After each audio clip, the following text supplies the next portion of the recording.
Well, I must say when I got the email about the training, I was bummed because I had so much things planned for this week, and so I really didn't want to take part in the training because it would have taken away from the work that I had planned.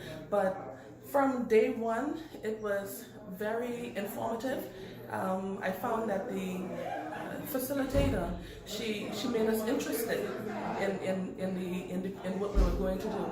So I'm glad that I stayed, and I'm glad that I came to the course.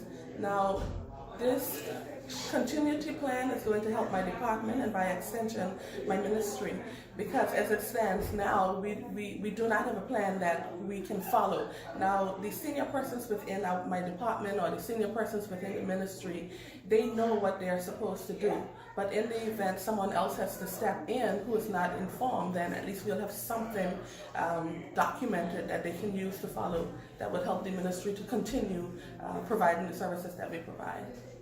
I would advise any company, any organization, any ministry to benefit from this course.